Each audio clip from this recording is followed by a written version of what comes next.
Aloha. Back in December of last year, I told you about our discovery regarding overtime usage for our COVID enforcement team.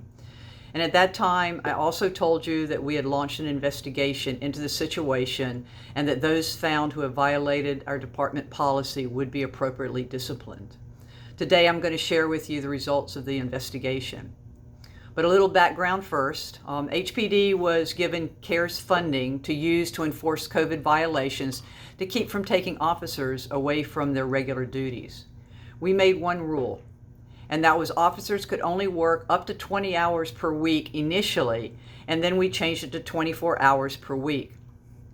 And this rule was not a federal or state law. It wasn't a requirement of the funding. It was simply an internal departmental set procedure. It was no different than any other procedures that we set for the officers for things such as signing into the weight room, turning in their mileage slip on time, and only parking in authorized areas.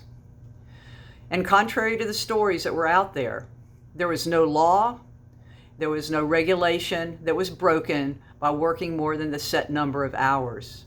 HPD set this procedure up on their own. As far as our investigation and what it found, that between September 29th, 2020 to November 20th, 2020 of last year, 263 officers worked in excess of the departmental set ceilings. The average number of hours worked in excess of the ceiling was about 9.5 hours per week. And all of the 263 officers who worked, they actually worked the entire time that they claimed. And all 263 officers will be issued divisional counselings because they did violate a departmental procedure. Also, any supervisor that authorized them to work over the ceiling will also be issued a divisional counseling. Now, there were 11 officers where it was questionable as to whether they were actually working the hours that they claimed on one day. And these cases were turned over to the Attorney General, and they declined to prosecute. So an investigation, an administrative investigation through HPD is proceeding in those 11 cases. We have taken steps to control the overtime worked by developing a computer program to track each officer's overtime.